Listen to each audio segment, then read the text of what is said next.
Throw a slack, you fucking moron!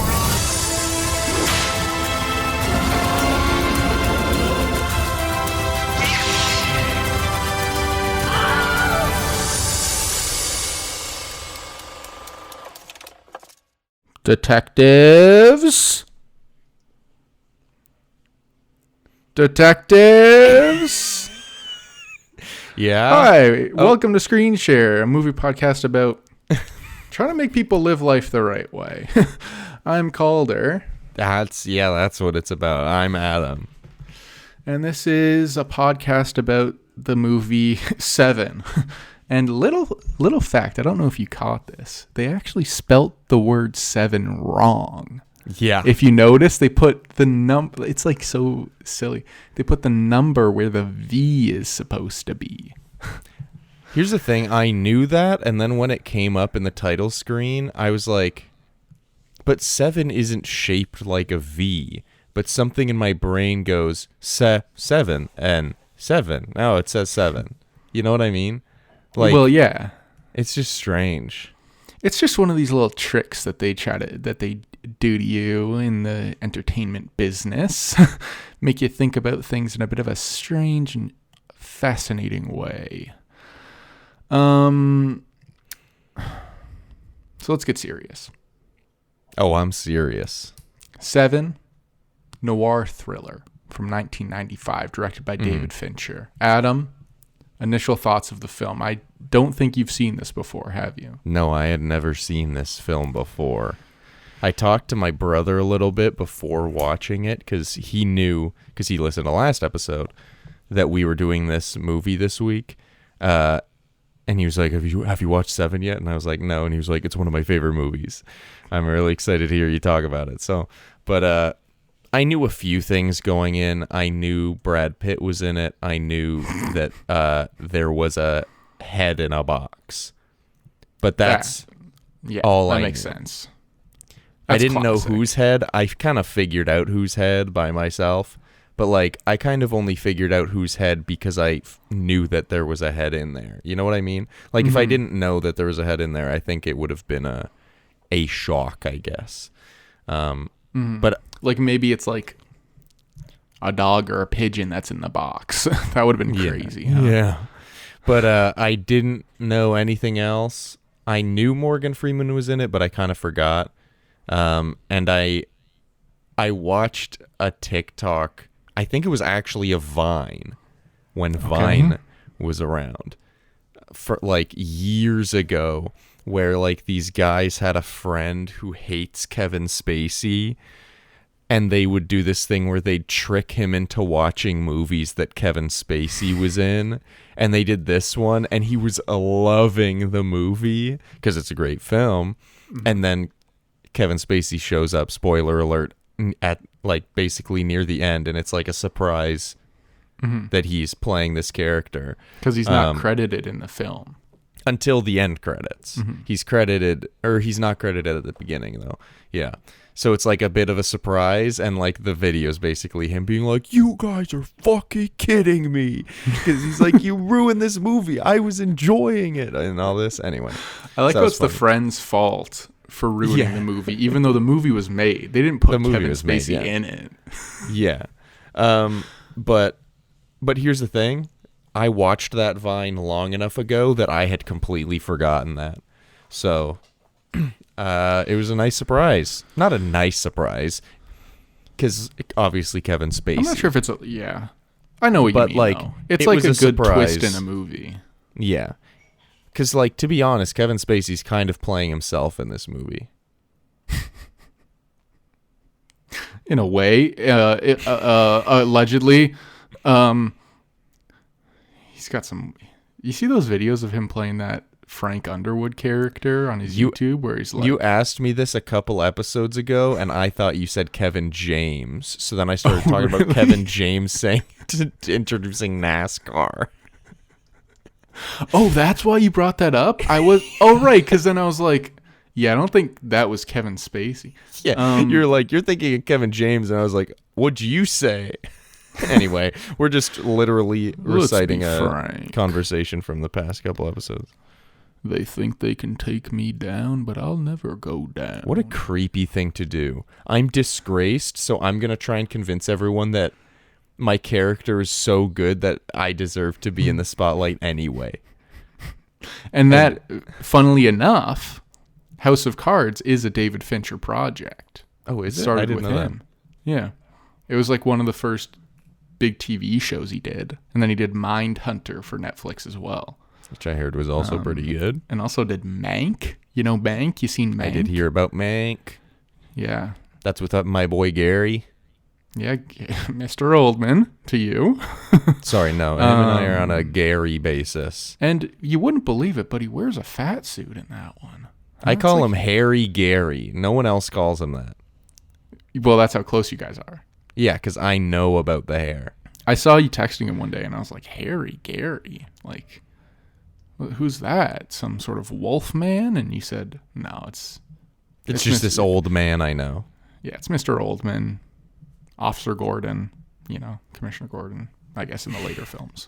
Yeah, I'm friends with Gary Oldman. I refer to him as Officer Gordon whenever I'm talking to him. Or like whatever his white gangster character is in True Romance, I think. Yeah, he plays like a weird white gangster sort of, a la White Rastas in 10 Things I Hate About You. 10 Things I Hate About You is probably the most, like if our shows were text based on hyper, be careful what and there you was say. Hyperlinks. Okay, if we had what you say. hyperlinks. Okay, be careful. I think 10 Things I Hate About You is the most hyperlinked show because I reference the White Rastas so often. Oh, I see. I thought you were going to say it's like the most insensitive movie we've done. And I was like, that's definitely not true.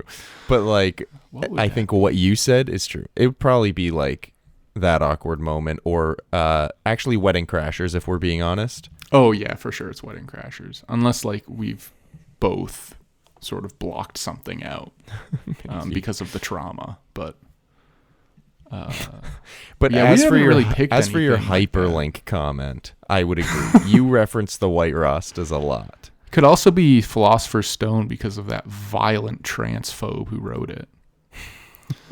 Rest in peace. She's dead? Remember that bit, dude? Yeah, that was a classic.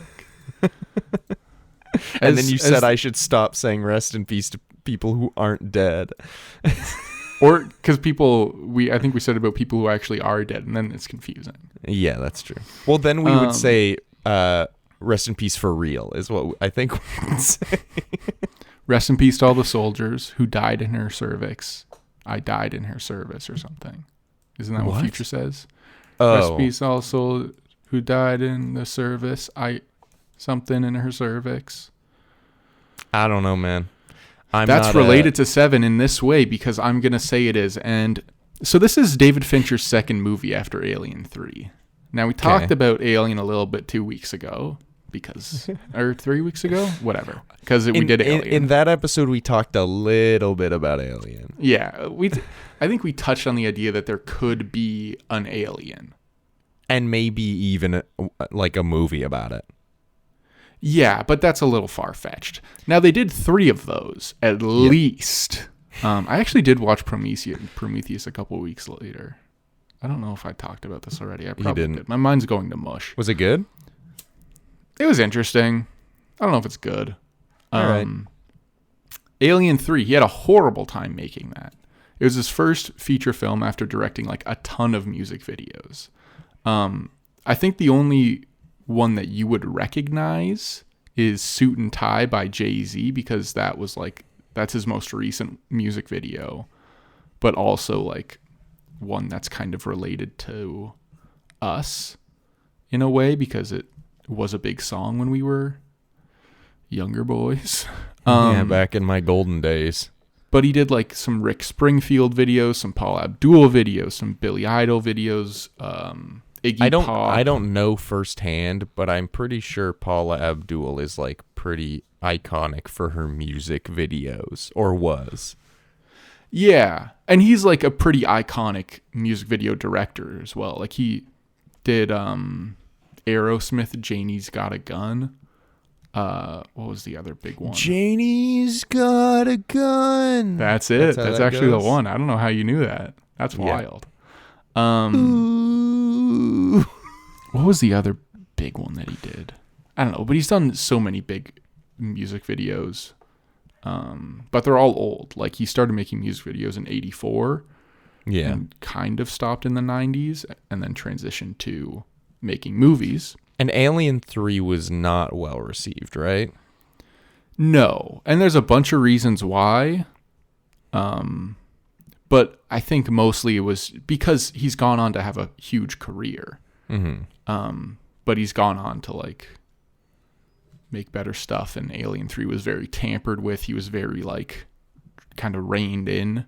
And there was also some, like, bad effects. Like, it was featured on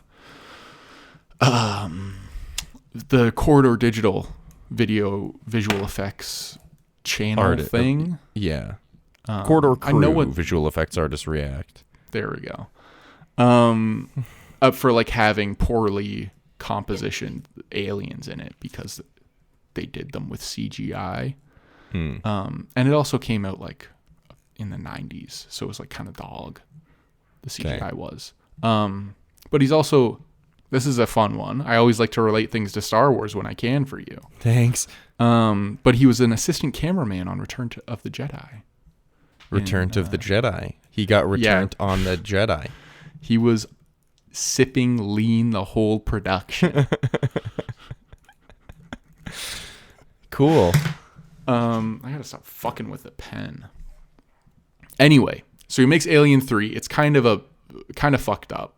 And he says he's never going to, like, get in the franchise studio system again, essentially. Okay. That's his, like, declaration. So then... Of independence, in a way. Yeah, it's kind of a declaration of independence. Yeah. He also did steal it. But, like, it's also his declaration of independence because he's declaring his independence from franchise films. Yeah, in a way. That's actually that's a comment that really expands the conversation in a way. Thanks. I was more like encouraging and reinforcing what you said, but I'm glad I'm getting heat for it. No, I'm not heating you up. Well, you certainly don't heat me up, I'll tell you that. You cool me down. I ghoul you down? You ghoul. Ooh, it's spooky month. You ghoul me down. Fuck. Okay, hold on. Calder just wiped his eyes like he just had a full work week as a kindergarten teacher for the first time. Sorry, what? Excuse me? Like, you're stressed and, like, are tired and, like, overworked, perhaps. Yeah, I'm overworked in a way. Talking to you. I overwork you? I shouldn't say that to you. That's, I don't want to be mean, but, like... Thanks. Sometimes you kind of deserve it a little bit. Can I make a quick interjection to say what I did at work today? Nothing? My boss legitimately told me today, hey, today you just watch... us do this, and then tomorrow you can do it, but today just watch. I literally spent all day watching them put wallpaper up so that I know how to put wallpaper up, and tomorrow I'm gonna put wallpaper up, but today I literally just stood for Why a are you while. wallpapering? Who uses fucking wallpaper anymore? Because we're doing like an apartment building, so we're using wallpaper in the lobby and the hallways. That's kind of weird. I don't know, man. Ask the city. Is it nice? It's the like wallpaper? Fine. Oh, no. Actually, in fact, every person who walked by us putting it on made a comment about it being ugly. So that's good. Anyway. Hey, you're doing the Lord's work. Thanks, man. So the script for Se7en was written by Andrew Kevin Walker, who's written a couple other, like, kind of big movies. He did 8mm, Sleepy Hollow, and then he's doing the Fincher movie coming out this year. He wrote the Fincher movie coming out this year called The Killer with Michael Fassbender. That's his name. I love to forget people's name. And then he I was also just thinking the other day that I haven't seen Michael Fassbender in a while. He's in Prometheus Well, as a there you little go. freak. But yeah, he hasn't really been doing much because I think he's just been racing cars. Michael Fassbender has? Yeah, like Formula One kind of stuff. Michael Fast around the bend is more like it. Wow, you should commentate race cars. That one's Do you going think- real fast. Right up on his rear is another one going fast. Not as fast, but pretty close. How's that? Yeah, I think, it's interesting. I think he kind of pulled a, like, Patrick Dempsey, where he made, like, hundreds of millions of dollars, or maybe, like, tens of millions of dollars, and then said, I'm just going to race cars for the rest of my life. And that was realizing, like, oh, I could act, too. Patrick Dempsey and Ferrari coming out this year with our boy, Adam D. Very cool. And also just saw the episode where he dies on Grey's Anatomy. Spoiler alert, I guess. Dude, it happened 10 fucking seasons ago. Yeah, but I feel like every year. Are you gonna watch it? No, I'm not upset that you spoiled it for me. I knew that. I'm saying I feel like every single year I hear someone talk about how they're starting to watch Grey's Anatomy for the first time. Mm-hmm. And it's Well, man, this show's got legs. If you're starting Grey's Anatomy and watch and listening to this podcast, leave a like. We're going to get one like then. Maybe there's one person. Press X to smash doubt. that subscribe button. Sorry, what did you say? Press X to dab? To doubt. Oh. Press X to dab in the comments down below. Hey, everybody, press X if you want to dab, and press F to pay your respects. Maybe that's a good, like, sort of lane for us to get into. Maybe NPC streaming while we do the podcast. Here's the thing: as much as I hate it, I would be such a good NPC streamer. Then do Whoa. it, freak. Whoa! That's me saying whoa. When I make a whoa. That's the eggplant. Yeah, that was good. Glizzy Doctor. Glizzy Doctor. I don't like that. You're too accurate with it. Maybe I should do it.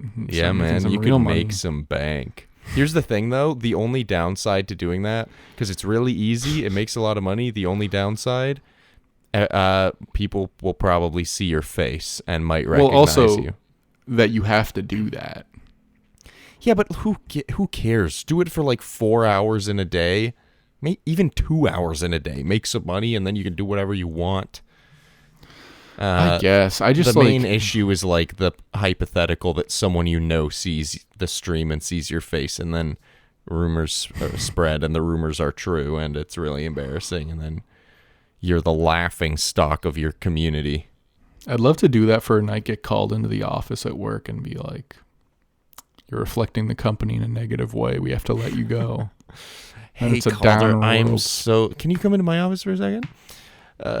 So sorry. I found this stream of you in a Batman costume, but with your pants off, doing this weird donation prompt thing. I don't think that's me, actually. We can see your face. It's fully in there. But mostly because see the muscles? You have the Batman mask on for most of it, but then you have that one prompt where you take it off and you like wipe a bunch of lotion on your face, and like that kind of gave it away because we could see your face then. You mean the Giga Blast? You mean the Bat Blast? We need to let you go. I could do it for you right now. I'll be honest, there's nothing I want less than the Bat Blast. In fact, I think the Bat Blast goes against everything this company stands for here at Iron Man Blast Incorporated. Dude, that's... I hated that joke. I'm tempted to cut the whole thing out. It's too late. You don't have enough time. You're right. No time. So Andrew Kevin Walker wrote the script. Yep. Might be the best one he's written. I guess we'll see with The Killer. But there's also a couple in here that I haven't seen. But he also did some work on like The Game and Fight Club, which were David Fincher's third and fourth movies. So let's talk about Brad Pitt. He's kind of the main character in the film, but you could probably argue Morgan Freeman is. And I feel Gwyneth Paltrow like is also great, but Brad Pitt, I think, is like the guy you're supposed to see the film through in a way, at least on your first watch. And if then you don't mind me watch, saying, this might not make any sense. I think Morgan Freeman is the protagonist, but I think that like Brad Pitt is the focus and like the main character.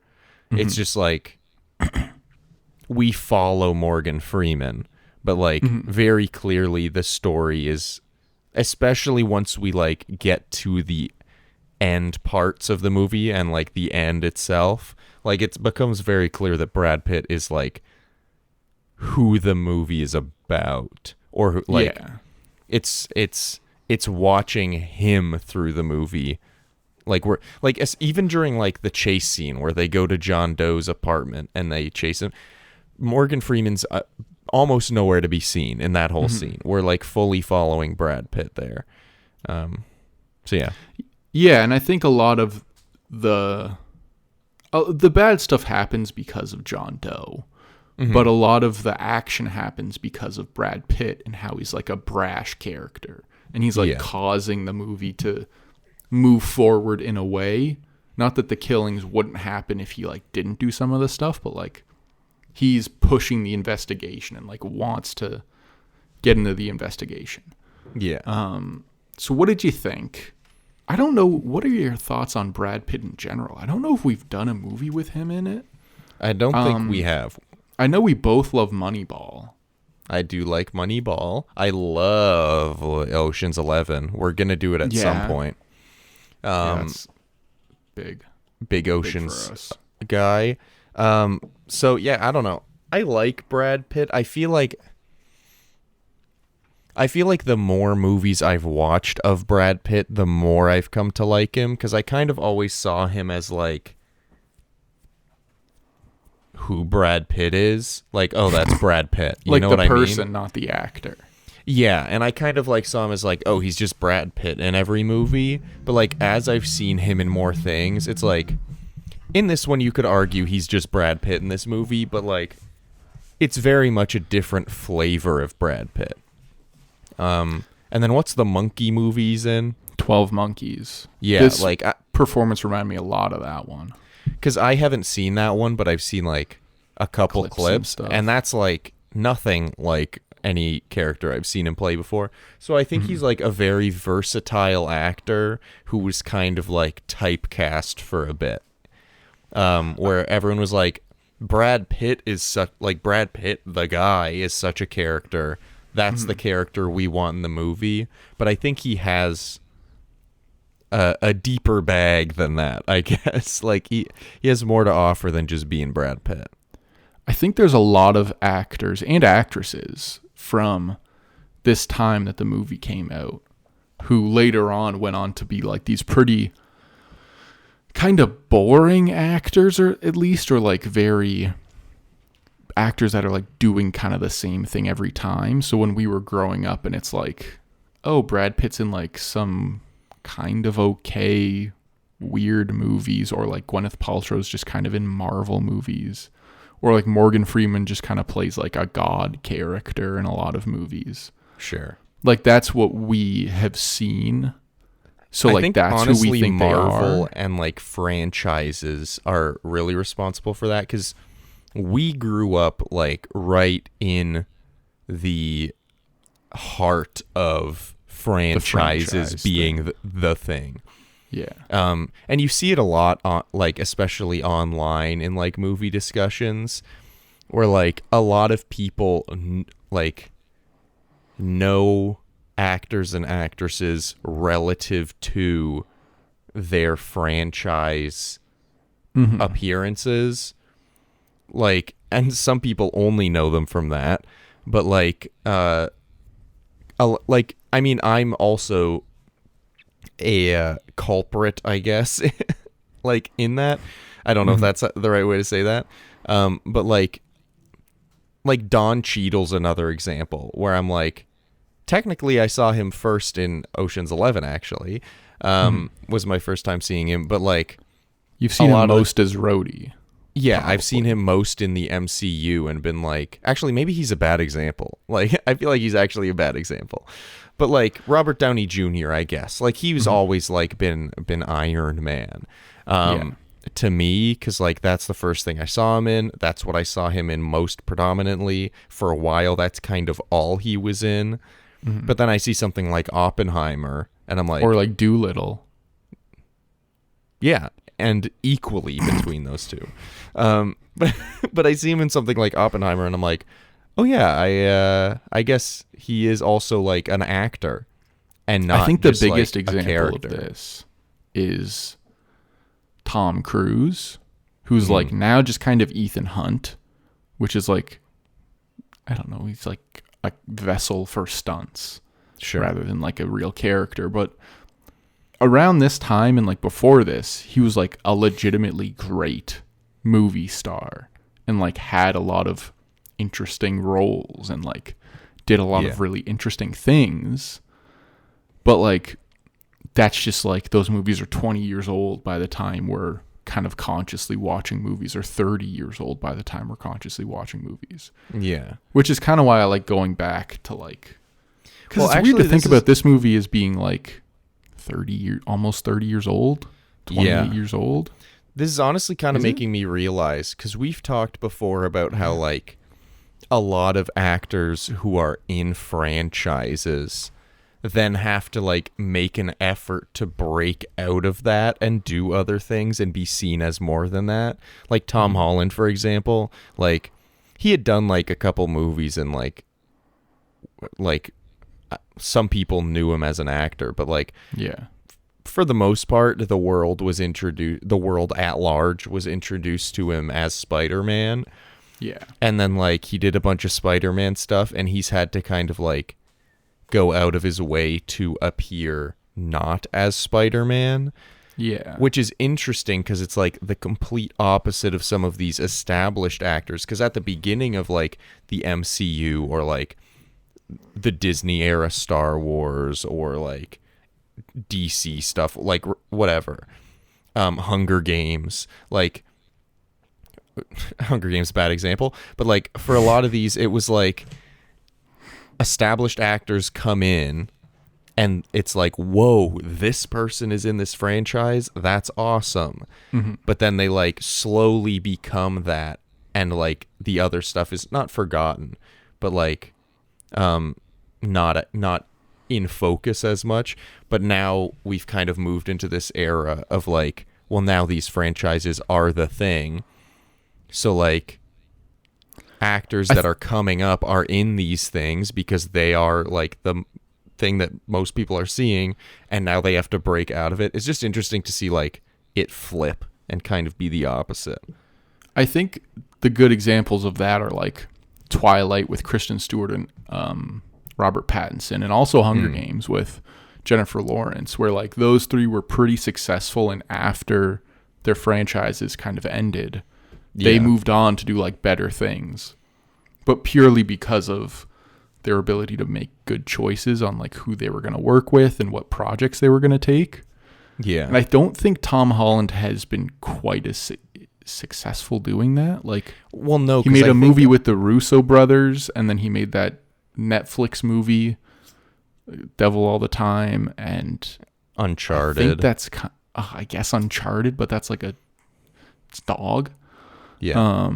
Well, that's the thing. I think the issue is that because the movie landscape is so different and we are in this franchise like era, that I think we're not in the end game of, but nearing the end game of. I think people are starting to get sick of it.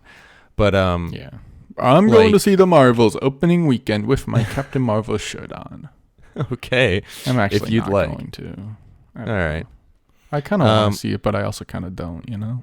Yeah, honestly, that's one that I've been more excited for than others, but by more excited, I mean I'm at like a 3 out of 10 instead of a 1.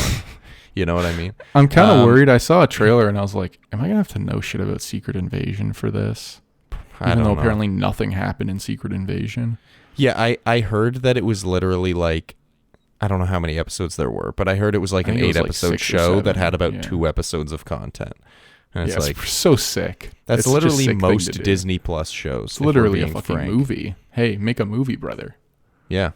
But anyway, what was I just saying? Oh yeah, since we're in this like franchise era, it feels kind of like even when these actors try to break away from a franchise, their other options are kind of still franchise stuff. Even if it's not a franchise, it's like still these like high budget streaming things that are like heavily pushed by basically the same companies that are making these franchise. Like it doesn't feel like they're able to do much different stuff.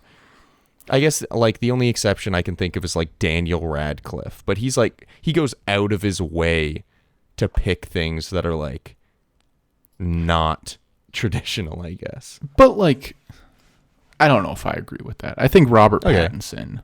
Oh, he has. Yeah.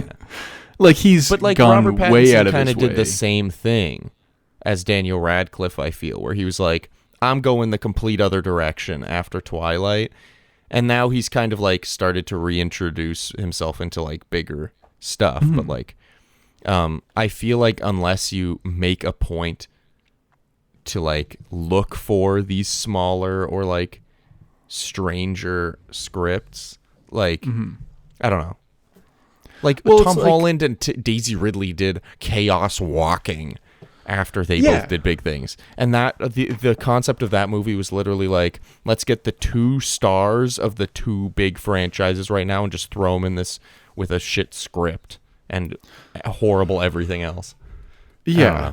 It's just like, I think maybe now Tom Holland, it's weird to speculate on what a grown man is going to do with his life, but like, I think maybe now at this point, it's like, he's kind of realized he's got to push a little harder out of it, because I don't think the people who are like still going to take it safe after their franchise are going to be the ones that are successful in transitioning into like being seen as more adult movie stars.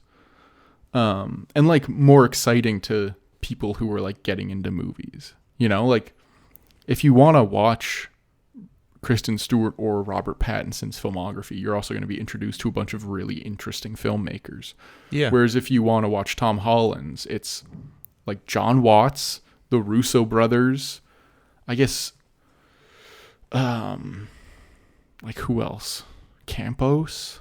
I don't know. Like he just hasn't Doug Liman. Like Doug Liman's not an interesting director, really.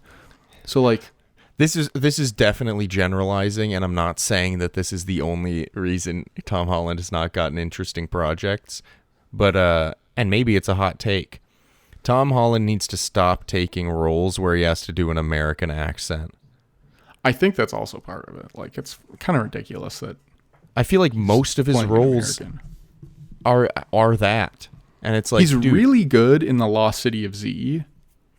If you've seen that, that's also got Robert Pattinson in it. But like that's a really good movie.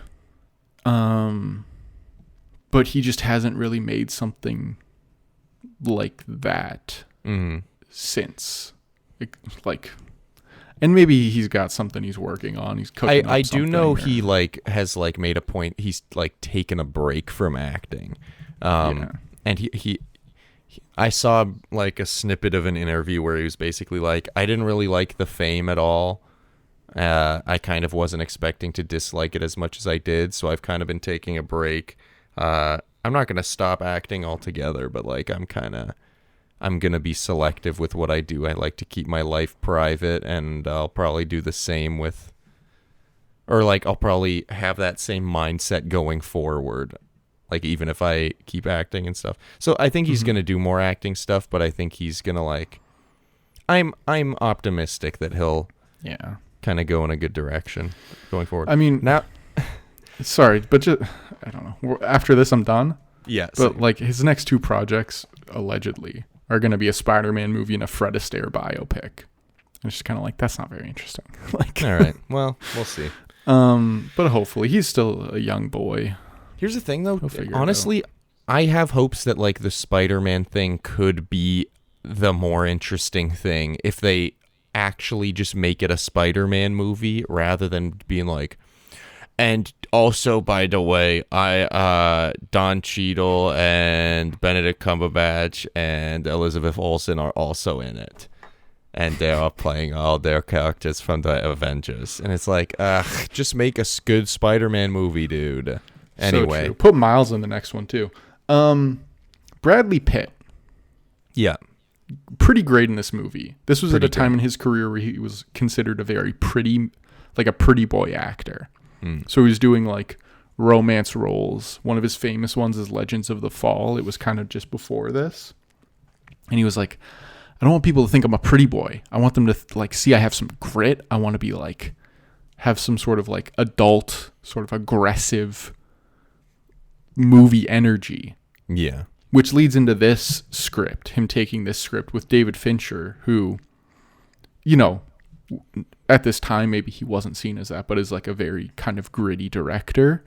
And you see that a lot more throughout his filmography, which is like Zodiac and Panic Room and not really Benjamin Button. Social Network has a bit of like interesting grit to it, even though it's like very prim and proper. Yeah. And then Dragon Tattoo and Gone Girl. So I think it works at sort of like showing him in a way of like, he's kind of crazy. He's got some sweetness to it. Like it still kind of plays on his persona of being like a handsome man. I didn't get that he was crazy. I think he's just like very emotional, maybe a little like volatile. Yeah, I guess crazy is not the right word, but like very wound he can up. be very aggressive in this Yeah. movie, whereas he's not aggressive in the other movies, really. Yeah. Even if he has to kill someone or something, he's not like a sort of like aggressive man who might get in a bar fight. It's honestly kind of the complete opposite character of what he plays in Ocean's 11. Like the character of Rusty in Ocean's 11 is just like the most laid back he could be. And yeah, And he's very wound up in this movie. yeah, it's just going through these people's old filmography, you're just kind of like, wow, they had actors like this who could like do a bunch of different things. Yeah. It makes me a little jealous. Same. I mean, those that was me movies are still crying for there, but everyone. I do wish that Yeah. we were getting more stuff now. Not that we're not getting any stuff like that. It's just it feels like you really have to look to like find stuff being released now that has like this caliber of like I guess just Even acting. just production. Like Yeah. the movie looks great. And it's like invested in, and it's not a franchise. They tried to franchise it later, but like, and they didn't end up actually doing it. But like it's just an original script where the pitch is like serial killer who's killing the 7 deadly sins. 2 cops are trying to figure it out. A veteran cop and a new cop are trying to figure it out.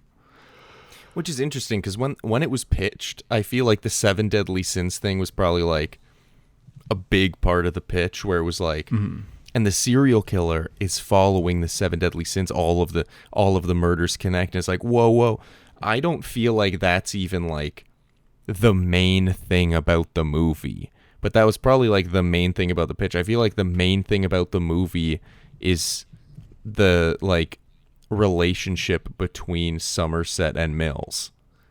Yeah. And like I their think so too. relation to John Doe, the killer. Yeah. And like how they also relate to the world around them.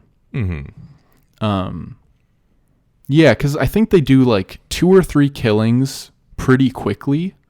And then there's like one more and then another one. And then the final 2 are in the 3rd act. Yeah. So it's very spread out. It's not like kind of slasher movie where it's like every 10 minutes someone's going to die. It's like you kind of don't know when the next one's going to be. And I think that makes sense And you because the kind of characters also sit don't in know. each one for a bit. And Yeah. like are told a lot about it and shown there's, a like, lot about it. Things to that they like investigate and they don't figure out right away or don't see right away or like need to go through the process of looking up. which is like a lot. There's a lot of that, a lot more of that in Zodiac, which I would highly recommend. It's also got Robert Downey Jr. in it. He's pretty great, and Mark Ruffalo and Jake Gyllenhaal, all three Marvel actors who are pretty crazy. That they've done Marvel, and they also have done another movie as well.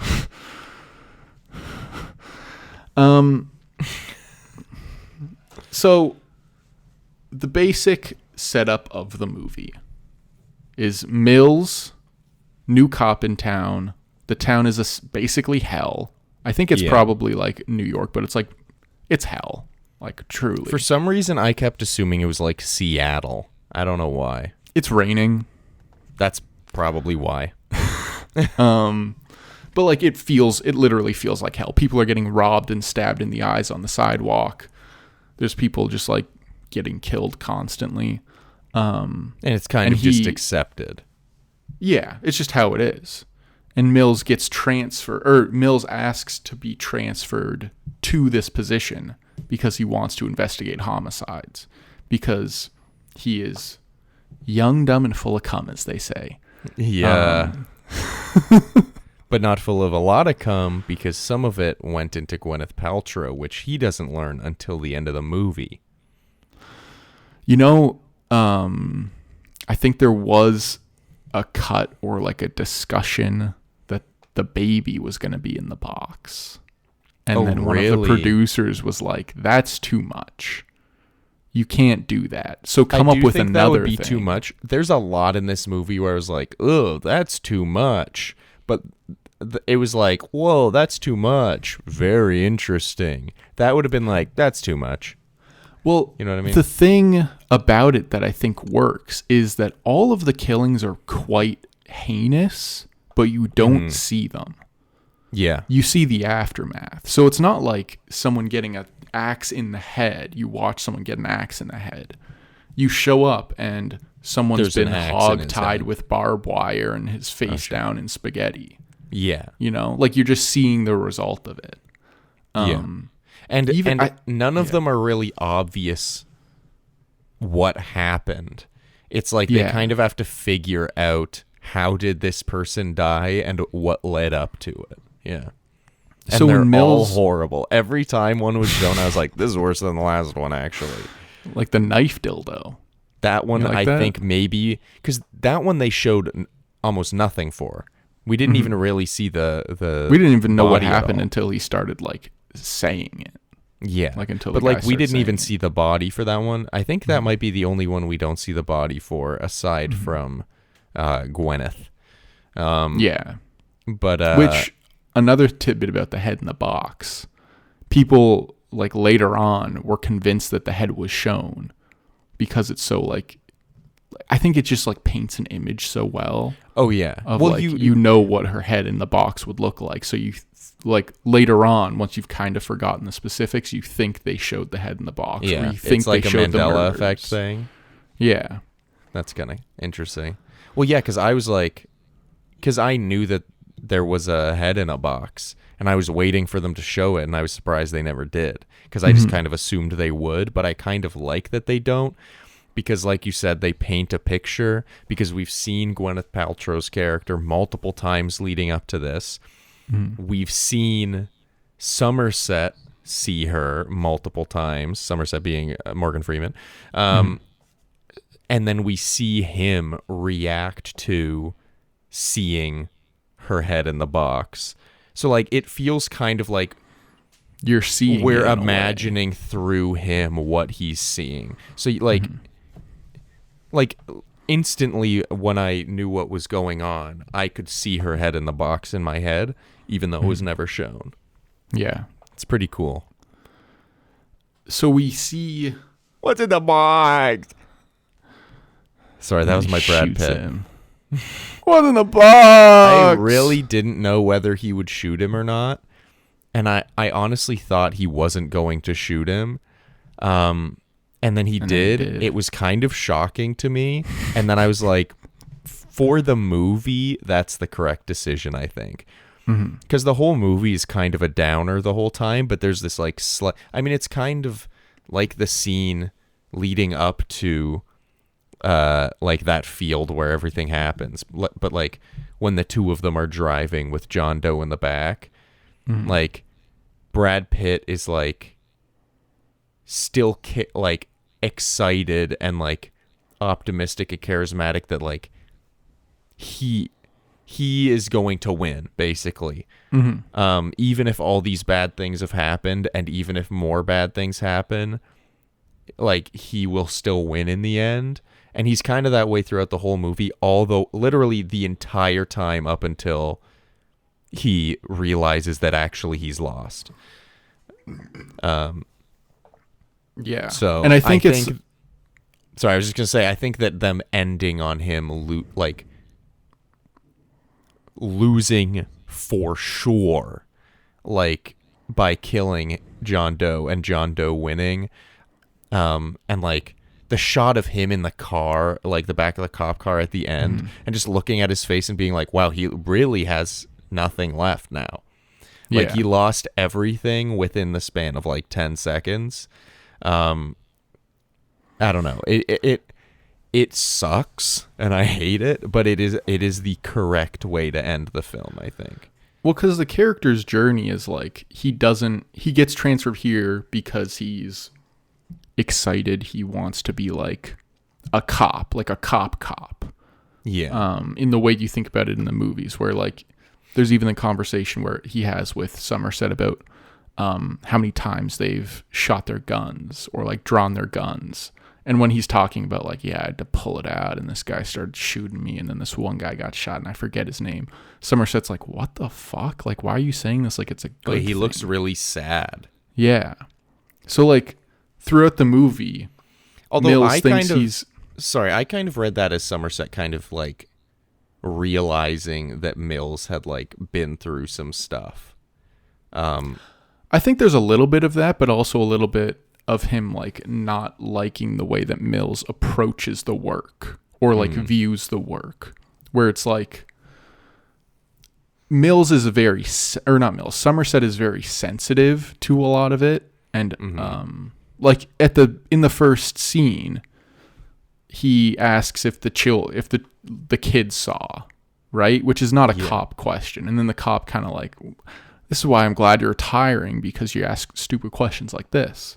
Who cares if the kid, which is like interesting because that kind of paints a picture for you of like what the culture of this city is. Because my immediate reaction was like, of course you ask that, because that's like a horrible thing to think about.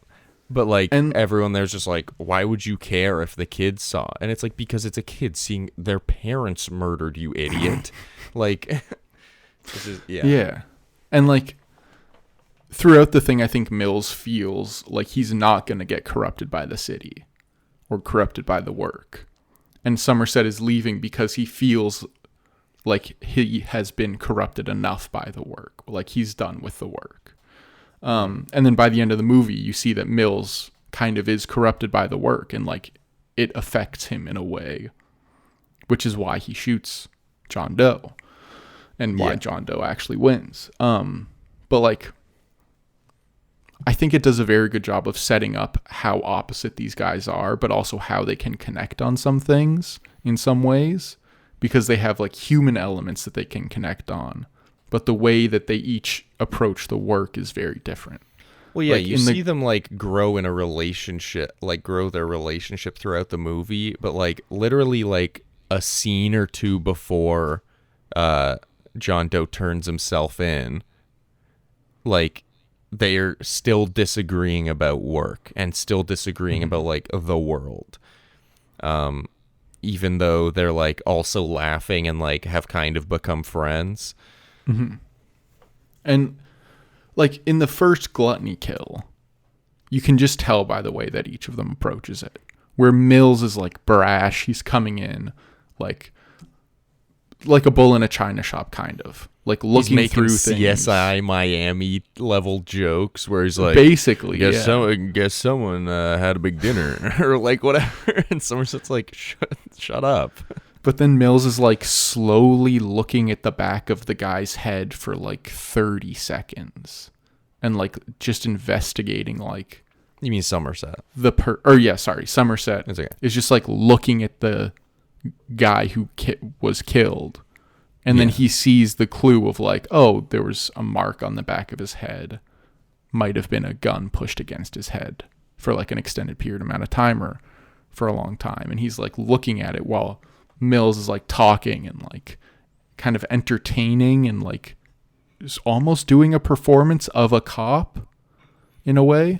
It's almost like he's trying to show Somerset that he's confident in being a cop, but it kind of just like exposes him as like not really valuing the right things when it comes to being a detective, I guess. And then after that, we get the dinner party scene. Like a couple scenes after, you get the scene of the dinner party where Somerset comes over. He's invited in like a really cute scene in the office where Mills gets the call and he's like, she wants to talk to you.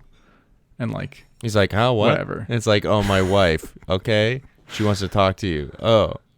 And then he gets just has a invited over for conversation dinner. and then just keeps working. And Mills is like, so? And he's like, oh, what? It's like, what'd she say? It's like, oh, I'm coming to your place tonight. It is a very cute scene where it's like clearly two guys who like kind of want to connect or kind of like feel like they should connect, but like neither of them are really putting anything into it. Yeah, they need a little push. And here's the thing, not a huge Gwyneth Paltrow fan generally. Probably my favorite role that I've ever seen her in. She's like very, very charming and sweet and like very like, because the whole movie, every character and every setting feels so like dour and down and like dead. But then she is like, she's like a ray of sunshine. Yeah, she kind of reminds you of what like the world could be, or what the world like, or what the world you generally see or generally view, because she's just a regular person who just happens to be a teacher. Yeah, but it's literally like she's just like a regular person who was put into hell, and then she's just like, I'm trying to make the best of it. And I think her presence in the movie makes all of the bad things that happen worse, because you're able to kind of like contrast and compare it to her and her outlook, rather than just like her also being a part of this drab thing, because then it would just kind of be like, oh, that's the world of the movie. But it's like, no, the world is the same. It's just this place is horrible and these things are horrible. Like, the thing about this is, like, this is who she was. And then she kind of just got into doing, like, she did, like, a couple bad things, got into Marvel and started Goop, and now that's who she is. Yeah. Where it's, like, she was in The Royal Tenant. Like, she was a great actress. She's won an Oscar. She's, like, been in a ton of incredible movies. But now she's just kind of not present. She was in Glee. She was in Glee. But like, she was in Paul Thomas Anderson's first movie, Hard 8, which is like a decent movie. She's in Emma. She was in Shakespeare in Love, The Talented Mr. Ripley, The Royal Tenenbaums.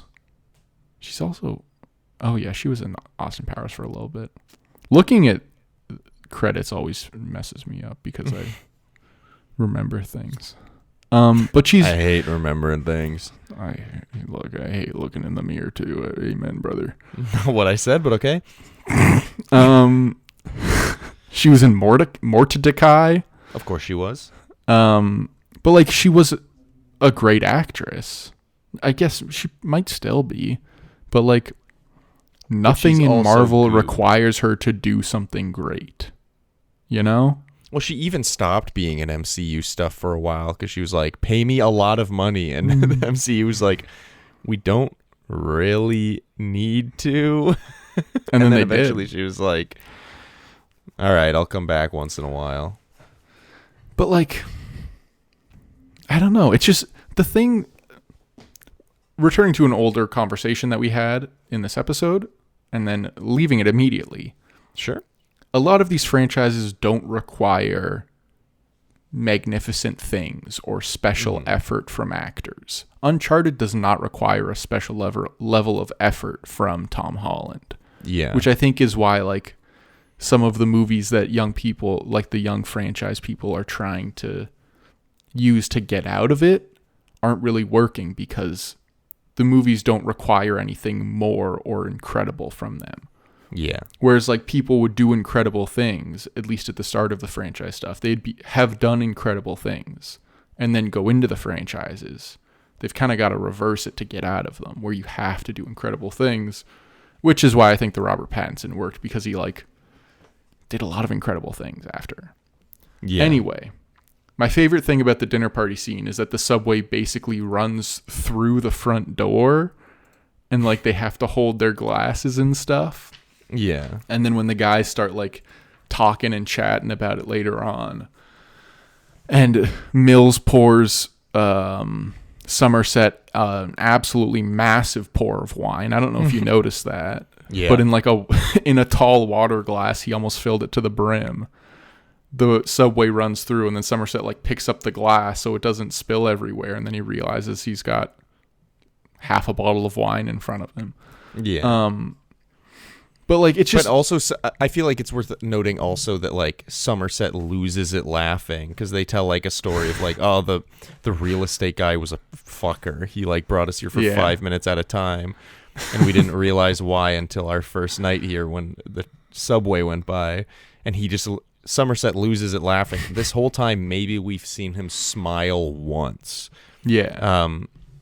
And it kind of is like a thing of, like, okay, now they're bonded. Now, and I kind of love Somerset and what is Gwyneth Paltrow's character's name? I can find it for you. I don't really remember. But, like, I love their relationship because she's kind of like Tracy, because she's kind of like I don't know anybody else here aside from you. Mm-hmm. Can I, like, talk to you about some stuff? And he's kind of, like, hesitant because he's like, basically ready to like throw all this behind him and leave. But then he kind of, like, connects with her pretty well, which really adds to when he then sees her head in a box. Because it's like, it's not only him reacting by being like, oh no. Because I think he literally has a line where he just goes, I don't know. He, like, just says, I don't know. Because I think he's just like, I don't know. I can't process what I just saw. I can't process what I just saw. I don't. But it's also like, I can't not tell Mills, but I can't really tell Mills. And I certainly can't show Mills. Mm-hmm. And it's just like this thing of, like, I don't know what to do, but it's also him processing because, like, he also had a relationship with her of some kind. So it's just like, it's horrible. And I just realized, actually, just a quick side thing, Brad Pitt starts to walk towards the box at the end of that last scene, but then it cuts. Do you think he, like, went and looked? I think he probably did. Goodness. I counted how many times after the scene where they talk about their guns and, like, have they pulled their guns before, how many times each of them pulled their gun in the movie. Okay. For Mills, it was like 4 times, which is pretty loose, if I'm being honest. But I think Somerset pulls his twice, but one is in the last scene, where he pulls it during the chase, obviously, because, like, you're chasing a potential serial killer. Yeah. So I think that one's kind of justified, but Mills will, like, pull it when something kind of scary happens, whereas Somerset doesn't. Yeah. Another sort of, a little bit in my thesis of how they differentiate in their cop work. Let's talk a little bit more. We've gone this has been recording for a long time. It didn't feel like we've been doing this for as long as we have. Can keep going. A little bit more about the kills. What kind of focus on and structure that until we get to sort of the wrap-up thing. Sure. So the sloth kill. We kind of talked about gluttony. There's the greed kill, which is, like, Which like a bit. The greed one especially, but like a lot of these kills are either, well, actually, kind of all of them. It's not people being killed; it's people being either forced to slowly kill themselves or someone else being forced to kill them. John Doe kind of like sets up the situation, but he doesn't actually do anything. For most it's of like, them. I think his idea is that it's like a punishment from God. Like God has told me to do this. So if I kill them, that's not justified. But if I set up the punishment, which I have a them, note on later, but we'll get to it. Is it that God's not dead? No. Okay, what about God's Not Dead 2? Oh, I see what you're saying. I've never seen either of those movies, but I just have a note on like the one guy gets hit by a bus at for the end killings near the end. So the greed one is like this very, in a way, sort of like, I don't think cinematic's the right word, but like very like, it's very dramatic, expressive, and dramatic, theatrical, kill. maybe. Yeah, of like spelling greed out in blood on the carpet, and it's the one that Mills does alone. Because Somerset has basically said, like, I'm done. Like, I'm not doing this. This is going to take a lot longer than I have left. And I'm not going to leave the case unfinished or stay on for the next, like, 10 years while we try to figure it out. And in that way, like, Mills doesn't really figure out anything from going to the crime scene. Because he kind of goes in, like he looks at the stuff and then sits down and then is just like, I gotta think about it. But then Somerset starts doing research and like trying to like actually figure out what is going on here. Which a nice little thing. I like how Somerset goes to the library. The dudes are playing poker and he like checks out a bunch of books. And then you see Mills get like the Cliff Notes books, which is those little yellow books. He gets like the little cliff notes of all the ones that Mills or Somerset was actually like reading and trying to figure out, or probably had read before. So the greed one, it's okay. Kind of just sets up like this is a pattern. Yeah. Am I fair in saying that? And it really sets up like this guy like has every detail mapped out. Because he has like he circles the eyes of the guy's wife in blood, which then points to, they figure out basically is that something about what she knows is like going to lead to the next thing. So then she notices that the painting's upside down. They flip the painting over. They find the or the flipping it over doesn't matter, but like behind the painting they find fingerprints and they think it's this like crazy like other guy who's done a bunch of crimes. So they run the fingerprints on that guy. And then they go to his apartment to go arrest him because they think that it's him, except Somerset and Mills don't really think it's him. And then they get there and he's like, this is the sloth kill. This is the sloth kill. And it's like horrible. He's been tied up. Yeah. It's that one might be one of maybe the worst one. It's not the worst one that we like see, because almost everything with that kill is not seen. But it's the one with the most horrendous. like effects and pizzazz that are like actively happening while you're watching it. Because he's got the full body makeup. He's like tied down. There's a little jump scare in there, which I think is kind of like, is pretty effective. It's like, it's the most real one. Because the other ones are like, okay, what are we looking at here? Whereas this one's like, something actively happens. And also like the like the 150 air fresheners dangling off the ceiling. Just a sick touch by the production designer, who popped off with this one. little TikTok speak for our TikTokers. I hate that. So the sloth kill, slow. He's slow. That's why he died too slow. So, yeah. So was it sloth because the kill was slow, or was it sloth? Because each kill is because the victim committed the sin, technically. So, like, was it because he was, like, a shut-in? And, like...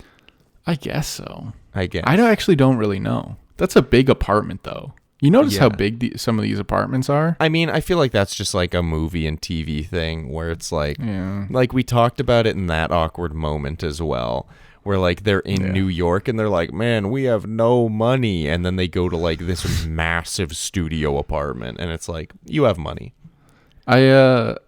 I'd live in the sloth apartment with the body. Mm-hmm. With the body.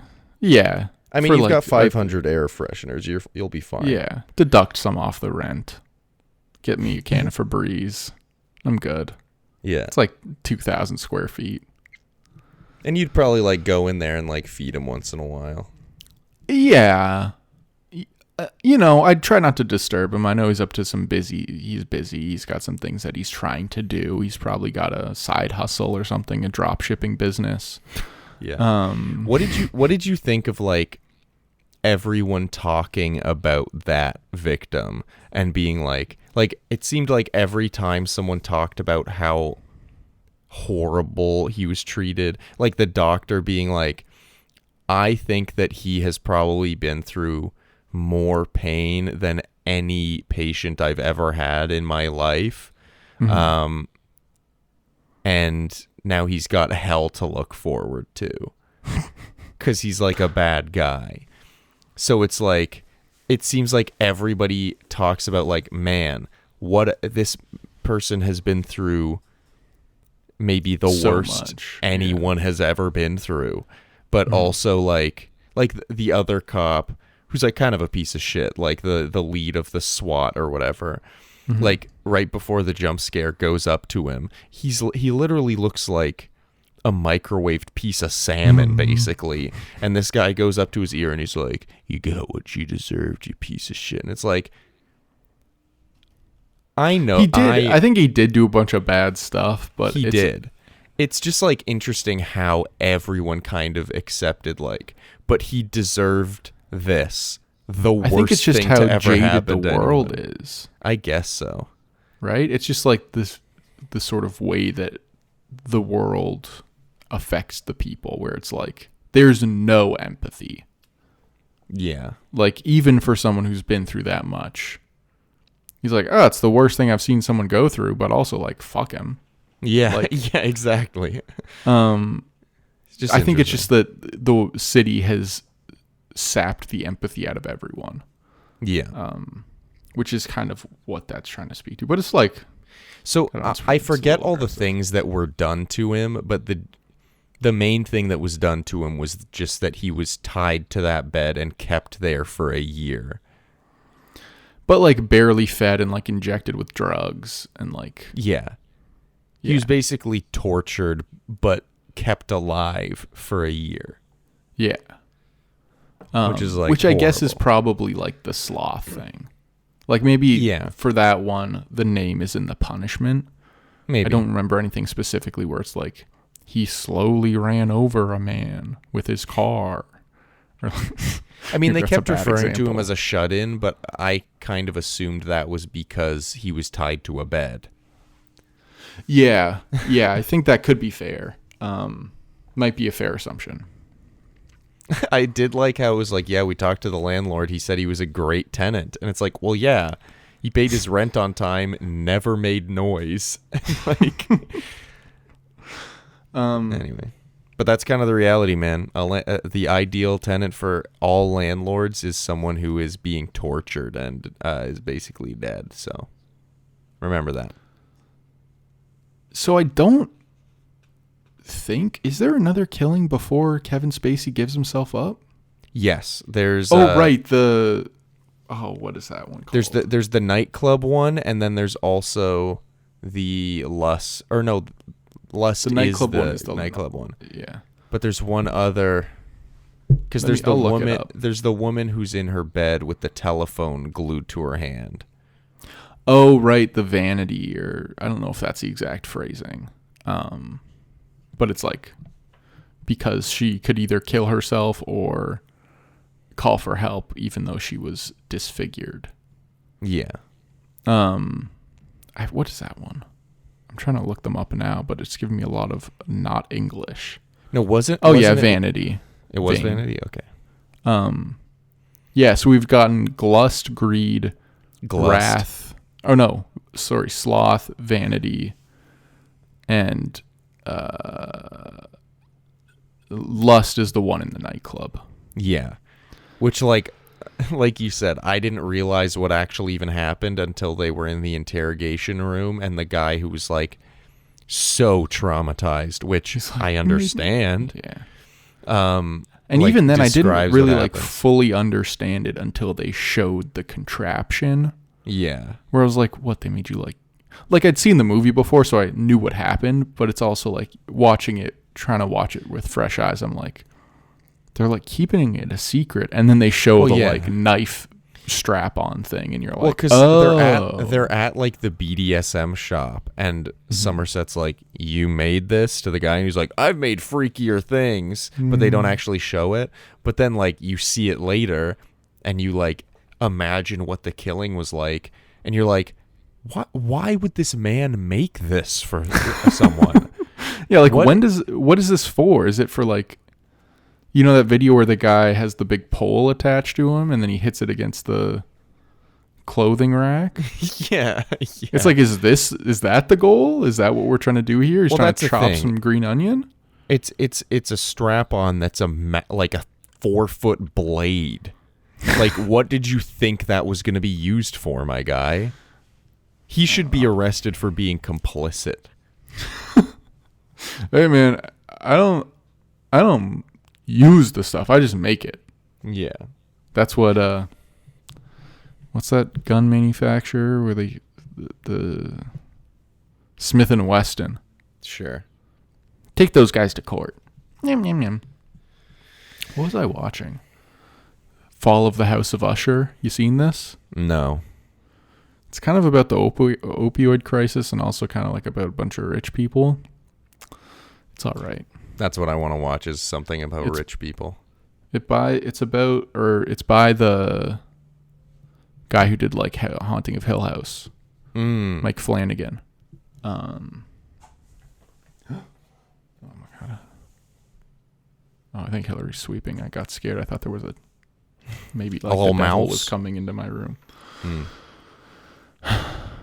And so then that's the Lust. Wait, we already talked about Vanity briefly. That one's like breezed by a little bit. Yeah, it's just kind of like, oh, this is the 5th one. Like we've seen 5 of these.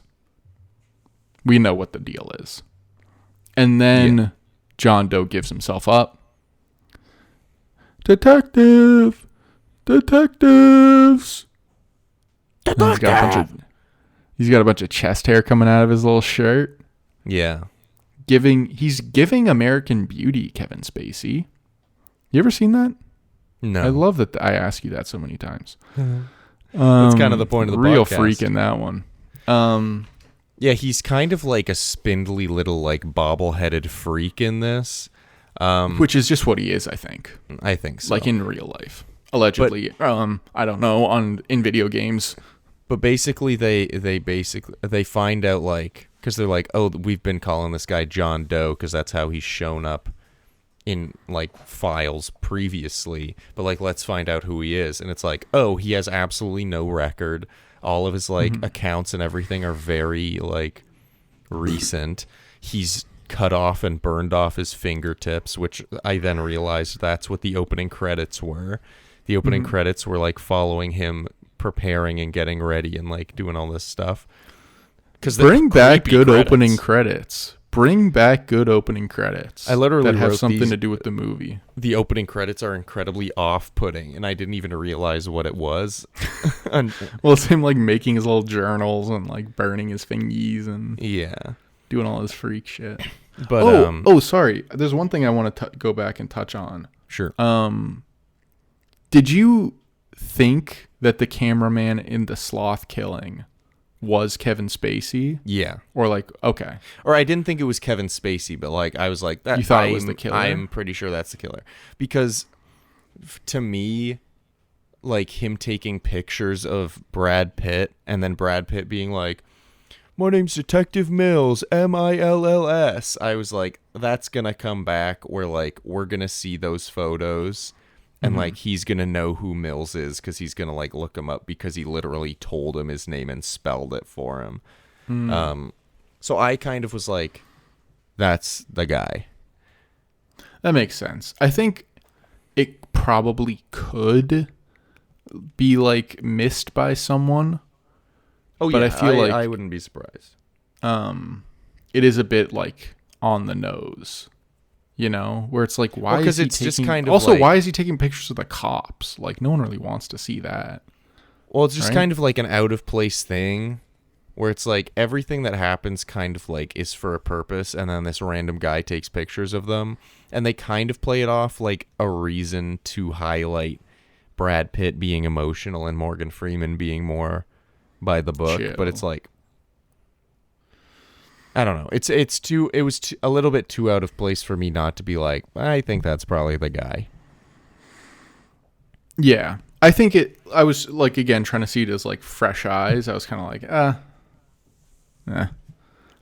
You but haven't it makes seen it sense and it before. works. Could you tell it was Kevin Spacey? I think the wig's pretty bad.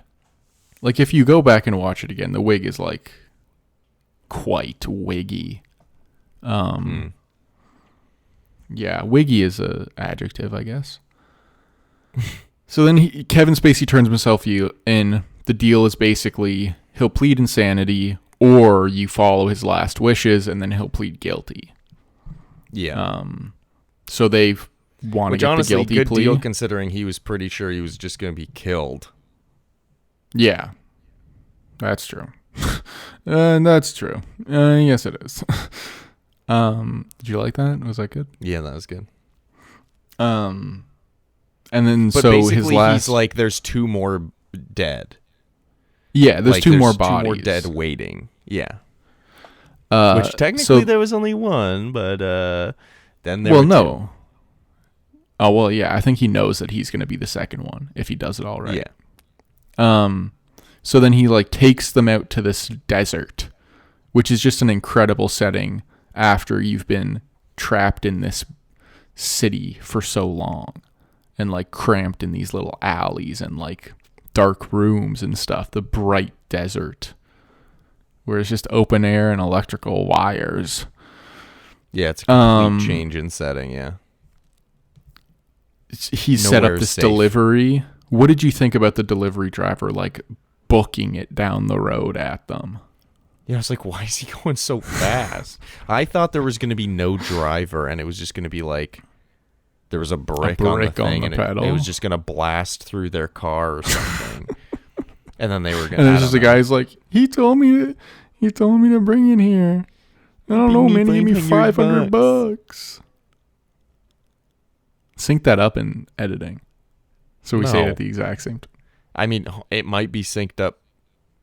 We'll see. I'm going to sync it with those syncing we did beforehand, and we'll see if it's synced. You just committed the worst sin. Rude. Being a bad friend. Oh, rude. The eighth sin. Rude. Calder's 7 sins. Rude, attitude, and not nude. So we... Sorry. Hey, you don't have to apologize. You know, I think I missed it on that one. Okay. You know? That's okay. Not all of them can be hits. So I think Gwyneth's killing is considered to be sorrow, one of the other sins. Because she's like kind of sad that they moved there, generally kind of sad about her life, about like how this baby could turn out and like all this stuff. Interesting, because I literally wrote down as one of my few questions about the movie that where I was like, that didn't really line up, was like, what did Gwyneth do? Because all of the victims are kind of like, they committed this sin. or like they were bad and were punished with this sin. Whereas Gwyneth, I was like, I don't know what she did. It felt kind of like the plan changed because... And then he just decided to kill her kind of thing? Yeah. Like, he had another plan, but then he was like, Mills and Somerset are getting too close, and, like, I kind of, like, want to involve them now, so then he changed it, and then just killed her. I think it could be maybe envy.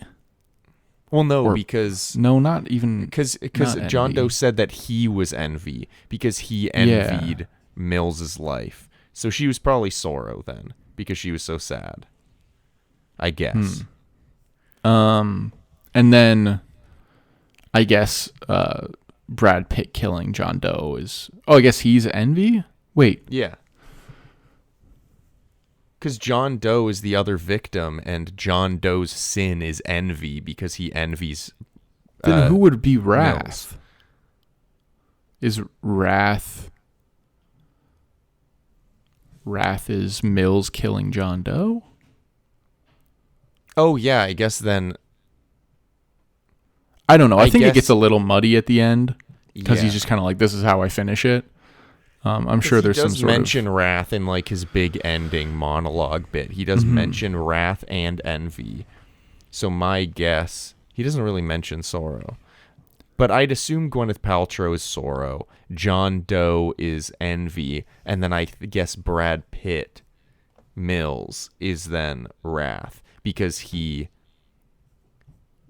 I guess then the punishment is that, like, he's a dead man walking. Because, like, he doesn't have anything. His life is over, I guess that could make sense. Like I also, like, in the Wikipedia article, it gave me 8 options. And it doesn't look like Sorrow is canon. But also, like, I feel like Sorrow should be or is kind of canon. In the movie, at least. Maybe.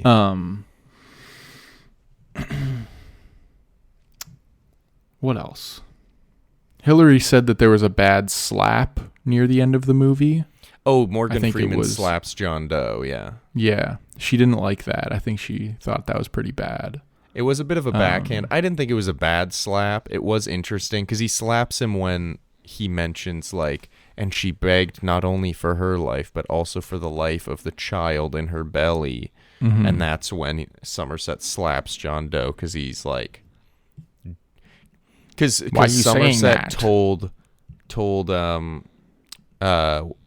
Tracy, if you decide not to keep the baby, never tell him. Because, like, Somerset had a whole ordeal with, like, a previous partner who, like, they had a whole thing about whether or not to keep the baby and all this. So I think he, like, that was just, like, a, like... What would the word be? Not a gut reaction, but like a flight reaction, I guess, where he was just like, "Don't tell him." He was like, "Don't tell him," and hit him. He's like, "You can't." Like, he was trying to protect Mills in that moment, and like all he could really do in that moment to protect Mills was just slap John Doe.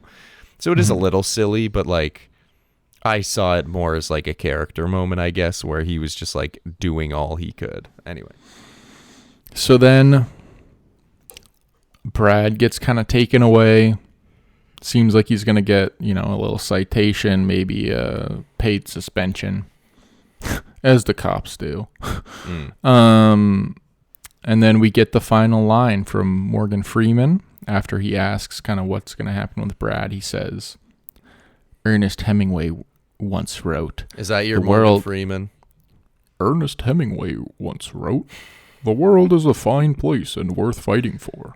I agree with the second part." Which I thought was a great line. No. It is. That wasn't good? No. I think you tried. My name's Morgan Freeman. Which one's closer? Can I try? I think so. Yeah, I think we... Ernest Hemingway. Nope. That's kind of... Ernest Hemingway. It's like... It's not as good as mine, but yours is kind of like South Park Morgan Freeman. Morgan Freeman, Ernest Hemingway. Your first one was kind lower. of. Your first one was kind of South Park Morgan Freeman. Okay. Ernest Hemingway once wrote. No, I can't do it. He's too iconic, man. Yeah, that's true. That's true. And then he was in Evan Almighty or Bruce Almighty or maybe neither of them. I don't really know. I think he was at least in Bruce Almighty. I don't know if he came back for Evan Almighty. I bet you if he did, he got a payday in Evan Almighty. Fun That fact, movie. Which one was the one with Steve Carell? Evan Almighty. That one was the expensive. one I watched first. That movie was expensive. I liked that one. It wasn't good, but I liked it. I'm just gonna tell you. Place your bet over under 150. How much Evan Almighty cost? 150 mil. Yeah. I mean, I'm gonna guess over. Yeah, it says 175 to 200 million American. Jeez Louise, how much did it make? 174. Oh, that's way better than I thought it was. Still a bomb, but way better. It's one of those movies where it's like could have worked if like it didn't cost $200 million. Yeah. Kind of like Indiana Jones. Well, I think 5. it's because they did like a fucking 20-minute sequence with a bunch of CGI water. In like 2007? Yeah, they didn't have that tech back then. No. I'd be interested to watch that movie again, see if it looks really bad. We could do a little Almighty month. Yeah. Where we find two other movies with Almighty in it. We'll talk about this at a later date, but with a possible new format next year. We could just do that during like a break and like That's true. That'd actually be a fun break. That'd be pretty fun. Do you have anything before we get into questions and then hopefully wrap this up within a reasonable time? Yep, I'm just going to quickly run quick through my notes. My first note was Morgan, because I realized Morgan Freeman was in the movie. I'm just going to clear out for you on this one. Okay. Oh, yeah, I just wrote no coffee because I like how on their first case together, Brad Pitt is like standing in the rain with 2 cups of coffee. Then he offers Somerset one, and he's like, no. And he's just like, all right, and just puts it on the ground. So and then he doesn't even really drink from his. He just gives it to the other cop. It was just like very clearly like a guy trying to do his best on his first day. It doesn't appreciate it either. No. That other cop is like, what the fuck is this? Yeah. Sorry, I'm not clearing out right now. No, it's okay. I wrote, Brad is stressed. Somerset is so good at his job. Then I wrote taxi driver. Where are you headed? Somerset. Far away from here. That is not helpful, Somerset. The taxi driver still doesn't know where you're going. That'd be a good, like, not to invoke his name, but I feel like that could have been a Gus Johnson sketch. It probably was. Back then. Where there's probably a TikTok or a Vine of that. Or Drew, I think honestly Drew Gooden probably did. Oh, that. Yeah, in the Vine days.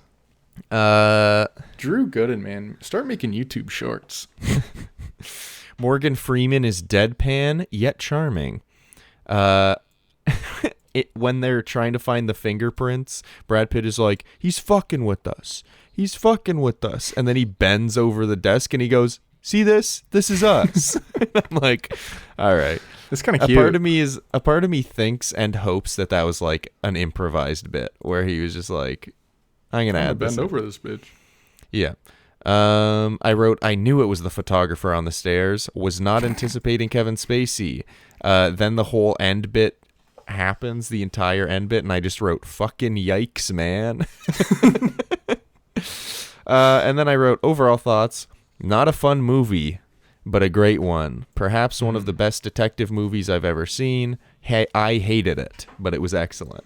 So you gotta watch Zodiac. Thoughts. One day.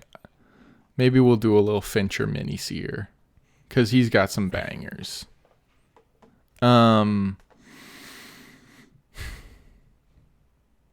Who's better, Brad Pitt or Morgan Freeman? Like better acting or better character? In this movie.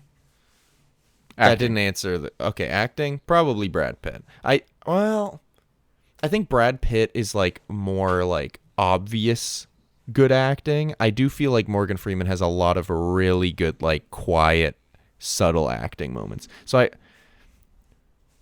between the two, I might honestly actually go Morgan Freeman. They're both really good, though. They're both I think I'd agree. I think Brad Pitt's role is much showier, but Morgan Freeman does a lot with like his quiet moments of like reacting to Mills and like just his sort of way of expressing his sadness and like lack of hope for the world. I mean, kind of on what you were saying earlier about like there's some of these actors where we don't necessarily see them as like great actors, and then you see some of their old stuff and you're like, oh, they're great actors. They had it. I literally had that thought watching the movie where I was like, I kind of have seen Morgan Freeman as just like Morgan Freeman the guy, or like Morgan Freeman the guy who voices God once in a while or voices National Geographic once in a while. But like this made me realize like, oh no, he's a great actor, especially in this movie. He's so good. Anyway, this was one of his big like kind of breakouts as a leading man in a movie. Before this, I guess his biggest movie was like Driving Miss Daisy, which was Oscar that was nominated. Like, yeah, but like this is him as a leader. I guess Shawshank Redemption as well. He's got a big role in that. Was that before this or after? 1 year before. Okay. But in this one, it's like he is in almost every frame, if not, he's in almost every scene of the movie. Yeah. And he's like really the protagonist, which was one of the first times that he was able to do that. But he was like quite old at the time as well. You know, not that that's like super important, but he just like found it kind of late in life. Like in 95, he would have been almost 60. He was like 58. And now he's one of the most iconic actors in Hollywood. So what are you going to do? You know, he's in Now You See Me. He's in The Dark Knight Rises. He's in Lucy. Okay. You know, he's in The Bucket List. You know, it's like all these crazy. He's in $1 Million Baby. And next question, probably. What's your favorite serial killer, or who is your favorite serial killer? Like real life? Real life, IRL. I don't know. Should I throw out some options? No, because I think I have an answer. Okay. Some of my friends in college made a lot of Jeffrey Dahmer jokes. So I guess Jeffrey Dahmer. I haven't watched the Evan Peters show. Heard it was all right. Not really my thing, though. Yeah. I kind of avoided it because it kind of started to enter like romanticizing a serial killer territory. So I was like, I don't want to deal. You can just say you didn't want to watch it. You don't have to say you avoided it for a moral reason. No, but that is mostly why I was kind of interested in it. And then there was like this whole controversy about like, man, people are like romanticizing this serial killer now because there's a show about it, and like that the show was like humanizing him. And I'm like, I just don't want to get involved. It wasn't even that I was avoiding a moral thing. I just didn't really like wanna. You know? Adam doesn't like to admit that he doesn't want to watch TV shows. And like, I'm more of a fan of the Ross Lynch portrayal of Jeffrey Dahmer anyway. That boy's taking some risks. Is he? I don't know. I don't even know what he does anymore. I saw that he was in a Troye Sivan music video recently or something. I don't even know what that means. I think mine's probably being in a music video means. Or you don't know who Troye Sivan is? Is that like music video? Okay, well, we're gonna move on then. I think mine's probably the Zodiac, because I feel like that's a big rabbit hole, and I like little puzzles. I like when people figure stuff out or gotta figure stuff out. Ted Cruz. Don't disgrace his name. The Zodiac would never be Ted Cruz. Oh, okay. The Zodiac's too good for Ted Cruz. Dare be Ted Cruz. Yeah, who the fuck would want to be Ted Cruz? Not Ted Cruz. Adam Driver in this movie. I have an easy answer. Okay. John Doe. I think he would be a good John Doe. Interesting. I don't think that he has the like, because we've seen him as a cop in Black Klansman, and I think he was a very charismatic like character in that movie, but I just don't think he has, not that he's like missing the skill or anything, or he's not good enough. I just don't think he has the right thing to be Brad Pitt's character, and I don't think he could do. I don't think anyone could do Morgan Freeman's. Yeah, I don't think he has the sort of like energy to do Brad Pitt, to be Mills. And I don't think he has like the wisdom to be Morgan Freeman, because he's also not as old as Morgan Freeman is. But I think he could be a creepy fuck. Yeah, I guess it's just like, I think one part of it that's also creepy with it being Kevin Spacey is that it's like real, so small. Yeah. Oh. But also that he's just like an unassuming guy. Whereas Adam Driver is like a large man. That's true. And I do, like, my head immediately went to like one of the SWAT guys or like another cop on the roster. I guess if Adam Driver was John Doe, it would be less creepy, more scary, you know? Yeah, because I don't think Adam Driver's very creepy. But like he might could be creepy. You know? Anyway, I think that's probably one of the, like, I don't think he could play either of the cops. No. So I think if we're thinking star, he's probably John Doe. Yeah. But even then, I think like, it sounds kind of bad, but like Kevin Spacey is perfectly cast for that role. You know? Doesn't sound weird. It sounds perfectly accurate. I didn't say weird. I said bad. Oh. Well, he's a fucking freak. Allegedly, so because of the video games that we've heard about with it. I don't want to get sued. We're not going to get sued, but like, you can't just, I don't know what's going on with that case. I'm not up to date on it. Me neither. I but hope I people think it's don't safe take me to say saying he's a that. fucking weird freak guy. I guess I guess so. I don't want people to think I'm defending anyone. Okay. But I'm also like, if people do end up listening to this one day, let's not open ourselves up to the wrath of Frank Underwood. You know? I don't think we have much to worry about, but I do think it's safe to say that he's a weird guy. I think so too. I don't like looking at him all that much. And I don't like that him and Ansel Elgort kind of ruined Baby Driver now for me by being kind of weird guys. Yeah, and I don't like that he's starting to work again. Me neither. Rank. I want you to go first, please. This is interesting because I actually haven't thought about this once. I have a weird feeling that at least one of us has said that every single episode of this podcast. Usually, like, while I'm watching them, though, I'm kind of like, where could this slot in? Like, where would I put it in an ideal world? That didn't even cross my mind. Well, because you don't, like, prepare anything or, like, do research ahead of time. Yeah, that's about right. Yeah, you hit so, the like, nail on the head there. Yeah, I obliterated the nail. I put the hammer through the board. I'm sorry, that felt like an attack. No, it's okay. It's okay. I forgive you. I love you. I love you too. I'm excited to see you soon. Let's not dox me. Okay. What are you, Sniper Wolf? That's topical. Yeah, and that one we can say very explicitly as absolute fact. I think I'm fair to say top 10. Oh, absolutely fair to say top 10, I'd say. Now, what I'm thinking is like, don't think of this logically. Put it. Say where you would put it based on your feelings about the film. But I think another part of the list is like, some of these films aren't where I'd put them, right? Yeah, that's a part of it. So then you kind of figure it out, man. So let's go through them. Spirited Away. No. I would agree.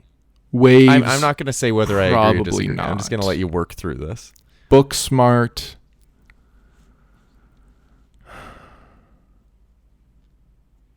That is a tough one. I think I like Literally Booksmart vastly more. Different movies. Opposite like sides the of the two coin there.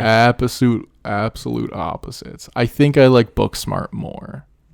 Okay. Alien I think this is where I have a real hang up. Where I would rather watch this than Alien, but I'd rather watch Step Brothers than Alien. So I feel weird putting it above Step Brothers. But I don't think you argued to put Alien below Step Brothers. No. It's just the way I'm kind of processing it right now. Sure. I'm kind of doing I have this brain to too. Mouth. So I'm thinking at 4 is where I would put it. At 4 above Alien. Yes. Interesting, because I was going to say at 5 below Alien. I was going to say right above The Big Lebowski. Mm-hmm. So this is interesting because usually we just go in the middle of the two places that we say. Truthfully, the debate is whether it's better or worse than Alien. I think it's a little more. I say we put it above Alien. I'm fine. Okay. I'm just gonna concede it. What? Because like the main thing is characters. Because to me, in almost everything I've ever seen, whether it be movie, TV, video game, book, back when I did those. Yeah, you haven't seen one of those in years. But like, regardless of medium, like to me, characters are almost always the most important aspect of something to me. And I think that's like this list is very indicative of that. If you look at the top like picks of all these, almost all of them are They've got very strong and good characters. Yeah. Yeah. So I'd like Alien doesn't have bad characters. In fact, I think that it has quite good characters. And it establishes great characters in a short amount of time with very little screen time, which is quite good.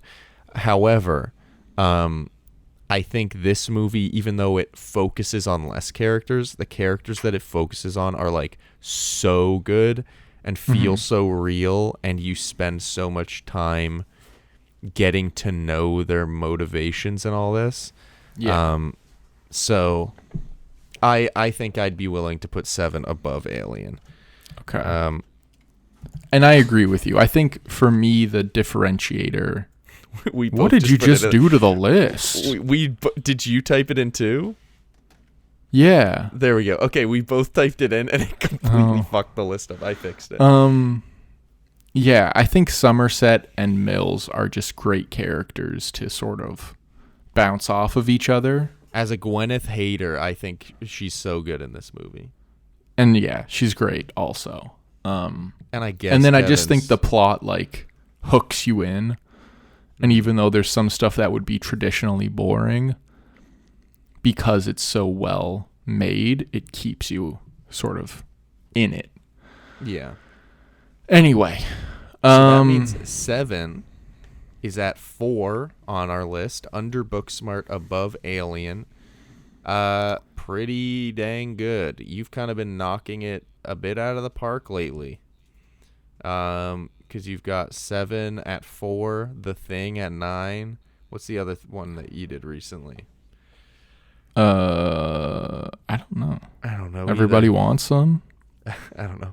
I said you were knocking it out of the park. I think I just mean we have, because Alien's also We've up just there. been picking good movies. Yeah. Which is good. 9. The only stinker that we had this month was 9. The other one. I was saying that as like a good one. Yeah, because it's at the bottom of the list. I think now it's time to end the podcast because both of us have committed the sin of gluttony. This episode is too long. An hour 45. I'm a glutton for her content, I guess. I also desperately have to do groceries tonight. It's already and also 8 edit PM. this tonight. I have to edit this and do groceries, and I was hoping to play a little bit of the new Spider-Man game, but I don't think that's going to happen tonight. I also have to get groceries. So let's not glutton any longer and push that follow glutton on your podcast catcher of choice. Don't stop your recording yet for a bit. We have to tease next month. So month, wasn't stopping it. I was doing the outro, and then we can tease next month. I kind of had a thing going where I was saying... Oh, sorry. You go ahead. Fucking kill me, man.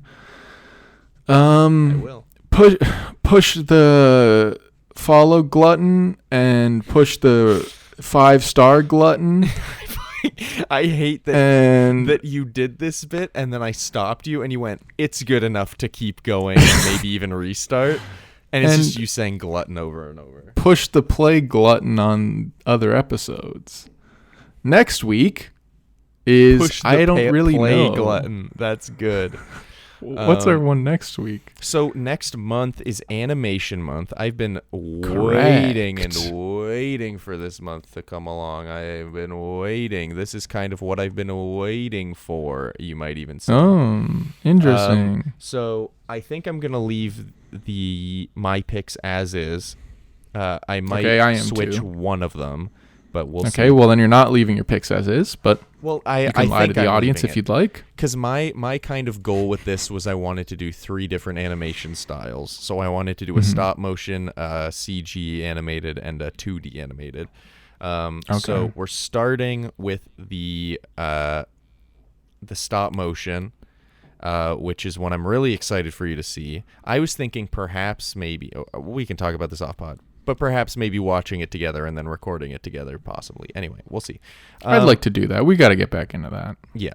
Because I think there's a sort of like sexual tension that's missing in these Discord episodes. Yeah, I feel like I can't just like reach out and grab your entire sack with my full fist if I wanted to. And like my foot's not stretching across the entire couch, kind of tickling your little pits and not stuff. that I want to touch you, because I don't. But I like the option being there, and I think that's what we're missing. You're a Ravenger, and you like to know that you can ravenge if you'd like. Yes, absolutely.